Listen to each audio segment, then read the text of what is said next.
저희가 지금 줌으로 지금 인터넷으로 온라인으로 이렇게 함께 모여서 같은 시각이죠. 같은 시각 그렇게 예배를 드리고 있는데 저는 매번 예배를 좋은 친구 교회 줌 미팅으로 예배를 드릴 때마다 참 신기한 그런 느낌입니다. 이렇게 지금 화면을 제가 보고 있는데 어, 여기 화면에 지금 저와 함께 실시간으로 소통을 하고 계신 분들 중에는 한국에 계신 분도 있고, 월요일 아침의 시간 속에서 지금 저와 대면하고 계신 분도 있고, 또, 뭐, 같은 주일이긴 하지만, 시간을 달리해서 저희 동부에서 함께 예배에 참여하고 계신 분도 있고, 그래서 이렇게,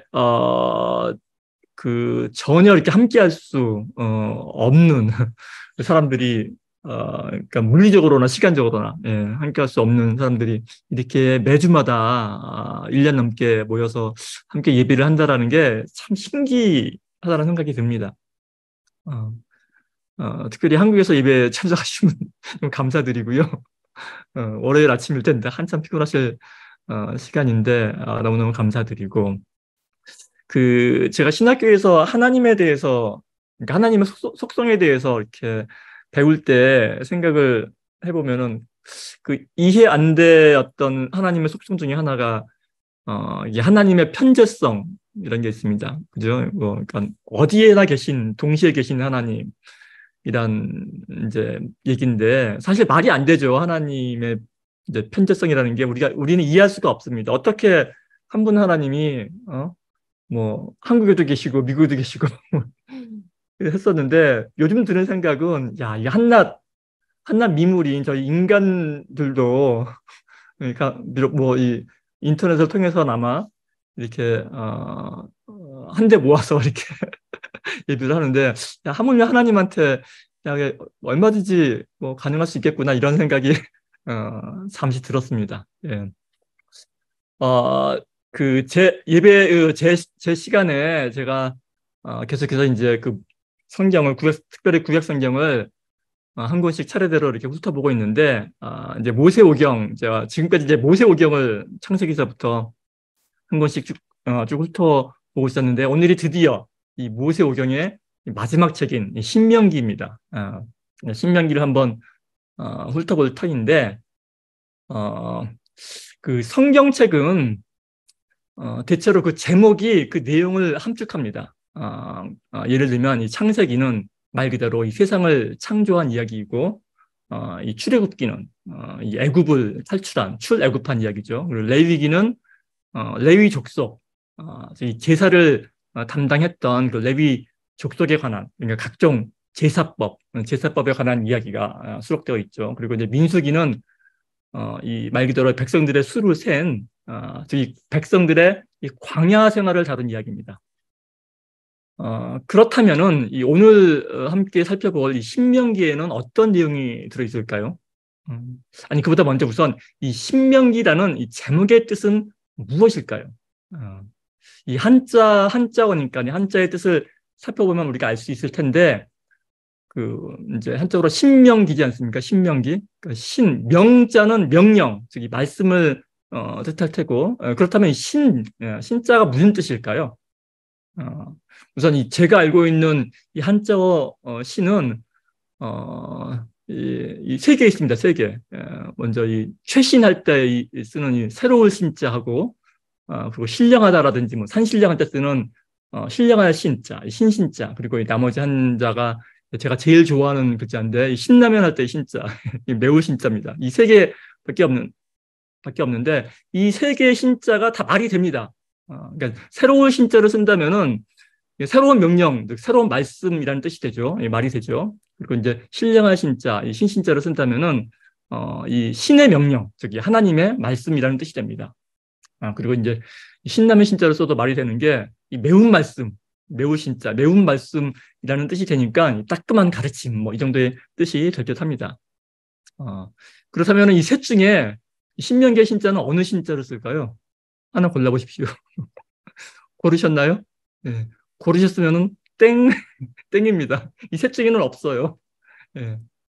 이 신명기의 신자는 이 신신당부하다 할 때 쓰는 이 거듭신자, 이 납신자라고 하죠. 이 거듭신자입니다. 그러니까 이 거듭되는 하나님의 말씀 뭐 이런 뜻일 것입니다.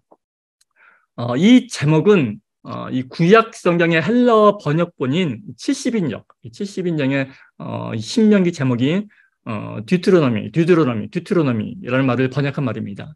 이 듀트로노미는 두 번째 명령이라는 뜻입니다. 이것을 이 거듭되는 명령, 즉 거듭되는 말씀으로 신명기로 번역을 한 것입니다. 그렇다면은 원래 이 신명기가 쓰여진 원래 이 신명기가 쓰인 이 히브리어 성경으로는 이 신명기를 뭐라고 했을까요? 이 히브리어 성경은 주로 이 본문의 이 첫 단어를 이 제목으로 사용하는 경우가 많습니다. 그래서 이 신명기의 이 히브리어 제목은 이 말씀들을 뜻하는 이 드바림입니다. 드바림. 왜냐하면 이 신명기가 히브리어로 이것은 말씀이다라는 말이 엘레 하 드바림 이라는 말로 시작되기 때문입니다. 그런데 이 말씀들, 이 드바림이라고 했을 때 이 말씀이 누구의 말씀을 뜻하는 것일까요? 성경이니까 당연히 하나님 말씀이겠지 라고 생각하신다면 역시 땡입니다. 왜냐하면 이 제목에 쓰인 이 신명기의 첫 절에는 1장 1절에는 이는 모세가 땡땡땡땡 해서 이스라엘 무리에게 선포한 말씀이니라 라고 적고 있기 때문입니다. 물론 이 모세가 전한 말씀이 다 이게 하나님 말씀이니 이 하나님 이 신명기의 이 드바림이 하나님 말씀이라는 말도 맞긴 하겠지만 이 보다 정확히 말씀드리자면 이 신명기의 거듭되는 말씀은 모세가 백성들에게 행한 이 설교의 말씀들입니다. 그러니까 정리해보자면은 신명기는 지금 이 모세가 이스라엘 백성들에게 어떤 백성들인가 하면은 이 출애굽기를 통해서 애굽을 탈출해 나온 뒤에 이 가서 약속의 땅을 취하라라는 그 하나님의 명령에 불순종해서 그 대가로 이 광야에서 이 40년 동안 이 뺑뺑이를 돌다가 지금 그 약속의 땅을 바로 목전에 이 눈앞에 두고 그 건너편인 요단강 동편 이 모압 평지에 모여 있는 이 광야 2세대 그러니까 이 광야 생활 이 40년 동안에 광야 1세대들은 확 이제 쓰러져 죽고 그들의 자녀들로 이루어진 이 광야 2세대 앞에서 모세가 행하는 그 설교 말씀이라는 말씀입니다. 설교 말씀인 것입니다. 그러니까 한마디로 신명기는 이 자식 같은 이스라엘 백성에게 그 부모의 심정으로 이 거듭 말하고 있는 이 모세의 잔소리 모음집이라고 보셔도 별로 틀린 말은 아닐 것입니다. 이 신명기는 크게 이 세 편의 이 모세의 설교 말씀으로 이루어져 있습니다. 이 세 편의 설교의 주제는 모두 하나님은 신실하신 분이시니 하나님의 계명을 지켜서 행하고 그가 주시는 복을 받으라라는 것입니다. 그래서 이 1장부터 11장까지의 첫 번째 설교에서는 이 지나온 과거 이 40년, 정확히 38년이죠. 이 38년을 회상합니다. 이 출애굽기와 민수기에서 나왔던 이 시내산에서부터 그 시내산에서부터 그 여정과 그 시내산에서 받은 율법, 특히 그 십계명에 대해서 교육을 합니다. 이 사람들은 이 신명기의 이 앞부분이 이 앞선 출애굽기나 민수기의 내용과 거의 똑같은 이 동일한 반복이라고 해서 되게 지루해합니다. 그런데 저 같은 경우에 오히려 이 성경 통독을 하다가 신명기의 이 부분을 읽으면서 뭔가 시원한 느낌을 받았었습니다. 왜냐하면은 그동안 이 여기저기 흩어져 있던 내용들을 한데 모아서 쭉 요약해서 정리해주는 그런 참고서를 보는 듯한 그런 느낌이었기 때문입니다. 11장 이후 그 12장부터 거의 다죠. 12장부터 이 30장까지의 내용은 이스라엘 백성들이 앞두고 있는 바로 눈앞에 그 약속의 땅이자 동시에 이 세속의 도시인 그 가나안에 들어가기 위한 각종 규율과 이 권면의 말씀이 담겨져 있습니다. 그리고 마지막으로 이 세 번째 부분인 31장서부터 34장까지의 그 마지막 부분에는 이 자신의 후계자를 세우는 그 모세의 유언과도 같은 그런 마지막 고별 설교입니다. 이것이 총 34장으로 이루어진 기나긴 신명기 내용의 전부입니다. 간단하죠? 끝입니다. 이상으로 설교를 마치겠습니다. 라고 하게 되면 시간이 좀 많이 남았으니까 이 몇 가지 신명기의 중요한 부분을 좀 더 살펴보자면은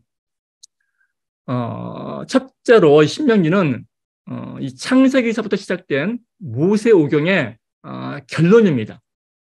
이 결론인 동시에 그 이후 앞으로 전개될 모든 구약 역사서의 신학적인 근간이 되는 책이기도 합니다. 왜냐하면 이 이후에 계속되는 여호수아서라든지 뭐 사사기, 뭐 사무엘상하, 열왕기상하, 역대기상하 이 모든 역사서가 이 신명기적 사관, 이 신명기적 역사관을 바탕으로 기술이 되기 때문입니다.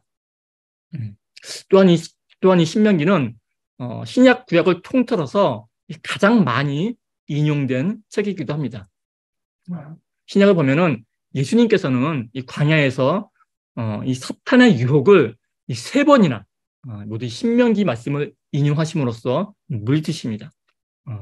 또한 이 모든 계명 중에서 첫째 가는 계명이 무엇이냐는 이 서기관 중에 이 한 명의 질문에 이 마음을 다하고 뜻을 다하고 힘을 다하여 내 하나님 여호와를 사랑하라라는 이 신명기의 가장 유명한 구절, 이 쉐마 구절을 인용하시기도 합니다. 이 쉐마는 이 신명기서 6장 4절에서 5절을 일컫는 말입니다.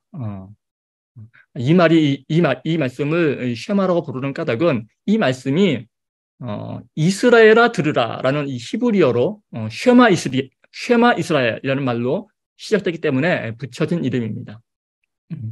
우리에게 이 신앙 고백이 이 사도신경이라면은 쉐마는 유대인들의 신앙 고백이자 자녀 교육, 그들의 자녀 교육의 근간이 되는 말씀이기도 하며 또한 모든 율법의 요약체인 것입니다. 저는 신명기를 읽으면서 이 신명기의 여러 내용 중에서 우리가 한 번쯤은 좀 더 자세하게 살펴보아야 할 부분이 있다고 생각을 하는데 그게 바로 이 십계명 부분입니다. 사람들은 이 십계명 하면은 대부분 이 출애굽기 20장에 나오는 십계명을 떠올립니다. 왜냐하면 대부분의 이 성경책 이 표지 뒷부분에 주기도문과 함께 따로 크게 이렇게 인쇄되어 있는 십계명이 바로 이 출애굽기의 십계명이기 때문입니다. 그런데 이 십계명은 이 출애굽기에만 있는 것이 아닙니다. 이 동일한 십계명이 신명기에도 또 한 번 나옵니다. 사람들은 보통 이 두 십계명이 똑같다고 생각하고 그냥 넘어가기 쉬운데 자세히 살펴보면은 똑같지가 않습니다. 물론 이 계명 자체가 다르다라는 말씀은 아니고 이 십계명을 바라보는 관점이 조금 다르다라는 말씀입니다. 예를 들어서 이 출애굽기의 십계명에는 그 네 번째 계명, 그 안식일을 지키라는 그 네 번째 계명이 있지 않습니까? 그 네 번째 계명을 말씀하면서 그 안식일을 지키라는 이유를 이는 엿새 동안 나 여호와가 모든 것을 창조했기 때문이라고 말합니다. 이는 엿새 동안 나 여호와가 모든 것을 창조하고 그 일곱째 날에 안식일에 쉬었기 때문이다라고 말씀을 합니다. 즉, 이 출애굽기의 십계명은 그 안식일을 지켜야 하는 근거를 하나님의 이 창조 사역에 두고 있는 것입니다. 그러나 반면에 신명기에서는 그 안식일을 지켜야 하는 이유를 신명기서 5장 15절에 보면 이렇게 나와 있습니다. 애굽 땅에서 종살이하던 너희를 네 하나님 여호와가 강한 손과 이 편팔로 구원해냈기 때문이라고 말씀합니다. 즉 신명기는 그 안식의 근거를 그 이스라엘을 출애굽시켜서 구원하신 하나님의 구원 사역에서 찾고 있는 것입니다. 뿐만 아니라 또 이제 그 10번째 계명을 서술하는 데 있어도 이 조금의 차이가 있는데, 이 출애굽기의 10계명에서는 그 10번째 계명에 내 이웃의 집을 탐하지 말라라는 그 말이 먼저 나오고, 곧 이어서 내 이웃의 아내와 그의 남종이나 그의 여종이나 하면서 마치 그 아내가 그 집에 속한 이 종이나 가축과 같은 그 소유물 중에 하나처럼 기술이 되어 있지만, 이에 반해서 이 신명기에서는 그 출애굽기의 십계명처럼 내 이웃의 집을 탐하지 말라라는 말 대신에 그 말이 빠지고, 대신에 내 이웃의 아내를 탐하지 말라라는 말이 따로 떨어져서 맨 앞에 나옵니다. 그렇게 함으로써 그 아내를 그 소유 목록으로부터 분리시켜서 기술하고 있는 것을 볼 수 있습니다. 뭔가 조금 그 인간과 그 생명에 대한 그 존중과 사랑을 더욱 강조한 느낌이 나지 않습니까? 그런데 신명기에는 이러한 어떤 생명과 인간에 대한 존중의 느낌이 있는 반면에 또한 또 살펴보면은 이 가나안 진멸법이라든지, 그리고 뭐 이에는 이, 눈에는 이, 이에는 이, 눈에는 눈, 이제 뭐 상대가 나의 눈을 다치게 하면 상대 눈도 뽑아버리라, 이런 거거든요. 예, 그런 잔인하고 비인간적인 명령들도 함께 등장을 합니다. 그래서 보면은 사람들이 저한테 이 부분에 대해서 많이 이렇게 질문들을 하고 그러시는데, 그런데 이제 한 가지 이제 우리 생각해, 이제 이런 이제 구절을 보면서 우리가 한 가지 생각해 봐야 될 점이 뭐냐면은, 우리가 이 구약에 나오는 이 모세의 법이라든지 또 신명기나 이 레위기의 이 법전을 읽을 때 우리가 한 가지 염두에 두어야 할 사실이 있습니다. 그게 뭐냐면은, 그 당시 그 구약 시대의 법을 이 현들에 살아가는 우리 시대의 문화 속에서 평가하고 바라봐서는 안 된다는 것입니다. 우리가 이 구약 시대에 그 제사를 명하는 법을 그 정신은 계승하되, 실제로 우리가 오늘날 뭐 양을 잡아서 피를 빼고 막 제사를 드리지는 않지 않습니까? 그렇지 않듯이 이 진멸법이나 뭐 이에는 이, 뭐 눈에는 눈이라는 이런 법도 그 법이 말하고 있는 그 정신을 살펴야지, 아니 어떻게 하나님이 그렇게 잔인한 명령을 낼 수 있나 하는 그러한 시각은 그렇게 옳지 않다라는 말씀입니다. 이 당시 이 고대 근동, 이스라엘 주변의 고대 근동 국가들, 예를 들면 뭐 수메드나 아수르 이런 나라들을 살펴보면은 이런 나라들에서 이 당연하게 시행되었던 수많은 법, 그런 법들은 정말 이 상상을 초월할 정도로 이 잔인한 법들이 많았습니다. 뭐 자신이 입은 이 조그만한 상처에도 그 힘만 허락된다면, 힘만 세다면은 이 상대를 막 죽임으로써 보복하는 것도 일반적으로 허락되었고, 그것도 막 그냥 하는 게 아니라 끔찍한 고통을 수반해서 보복하는 것이 허락되는 그런 상황이 당시에 법이었던 것입니다. 그런데 그런 시대 문화는 다르게 이 모세의 법은 오직 이 눈에는 눈으로만 보복을 하고 이에는 이로만 보복을 하는데 그쳐야지, 그 이상의 잔인한 복수는 허락하지 않는, 그 당시로서는 그나마 이성적이고 이 합리적인 법이었던 것입니다. 그리고 이 진멸법 모조리 없애버리려는 그 진멸법 또한 그 당시의 정복 국가가 그 피정복자에게 그 일반적으로 행하던 그러한 행위라고 합니다. 그리고 그러한 법을 시행할 때 그 목적이 그 상대를 다 진멸해서 그들의 모든 재산을 그 뺏기 위함이 당시의 그 고대 국가들의 진멸법의 목적이었다면은 이 구약의 진멸법은 그 목적이 다릅니다. 구약의 진멸법은 구약에 하나님께서 명하신 그 진멸법의 목적은 그들의 뭐 재산을 빼앗거나 이런 게 아니라 오직 그들의 문화 자체와 섞여서는 안 된다라는 것입니다. 이걸 강조하는 게 구약 진멸법의 그 목적입니다. 그래서 그들과 혼인을 해서도 안 되고, 그들이 섬기는 신상은 다 모조리 파괴해서 없애버려야 되고, 그리고 그런 어떤 신상과 관련된 모든 것들은 심지어는 그것이 제 아무리 값비싼 재물이라 할지라도 모두 불태워서 없애버릴 것을 명하시는 것입니다. 그 별것 아닌 것처럼 보이는 이 사소한 이 바이러스 하나가 일단 몸속에 퍼지게 되면 순식간에 이 온몸으로 퍼져서 결국 이 죽음에 이르게 하는 것처럼 아무리 사소해 보이는 작은 것들이라도 그들의 그 문화를 받아들이는 순간 이 모든 것이 끝장난다라는 그러한 경고요, 가르침인 것입니다. 즉, 이 그들의 문화 자체에 아예 섞이지 말라라는 그 법의 정신이 있었던 것입니다.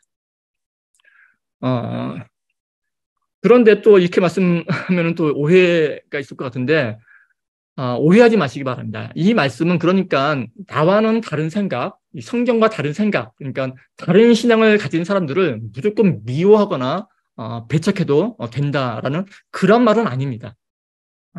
왜냐하면 이 신명기 10계명, 출애굽기 10계명이 아닌 이 신명기 10계명에서도 밝혔듯이 너희가 이 하나님의 백성으로 선택된 것은, 너희가 구원받은 것은 너희가 잘나서, 너희가 무슨 특별해서 선택된 것이 아니고 당시 애굽에서 종살이했던 너희를 오로지 하나님의 은혜로서, 너희는 오로지 하나님의 은혜로서 구원받은 것이니 고개 뻣뻣하게 쳐들고 잘났다고 잘난 체하거나 남을 배척할 것이 아니라 오히려 아직은 선택받지 못한 그들을 돌아보아야 한다라는 그런 마음이 바로 신명기의 마음인 것입니다. 그리고 모세는 이것을 마음의 할례라고 부릅니다.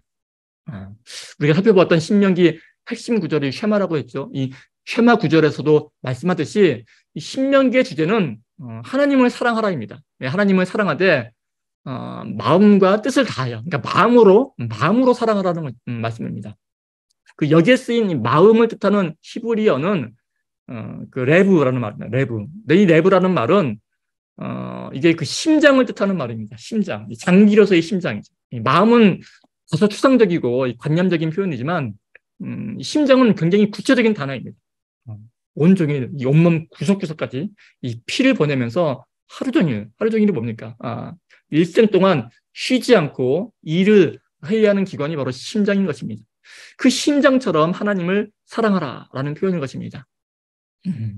주 너희 하나님은 이방인들, 너희들이 멸시하는 그 이방인들조차 사랑하시는 분이시며 그들에게 동일하게 음식과 옷을 주시는 분이시다. 너희도 한때는 애굽 땅에서 그 이방인이었지 않았느냐라고 말씀하시는 것입니다. 그러니 너희는 이방인을 사랑해야 한다. 너희가 구원받은 것처럼 이방인을 사랑해야 한다라는 것이 이 신명기의 말씀인 것입니다. 하나님께서 이스라엘을 선택하신 이유는 단 하나입니다. 단지 가장 볼품없고 가장 보잘것없는 하찮은 민족을 선택하심으로써 이 세상 모든 인간에 대한 이 보편적인 사랑과 그 구원 계획을 펼치시기 위함이었다는 말씀입니다. 이처럼 하나님께서는 믿지 않는 모든 이들도 함께 품고 사랑하십니다. 왜냐하면 따지고 보면 이 하나님을 통하지 않고 세상에 태어난 사람은 단 한 사람도 없기 때문입니다.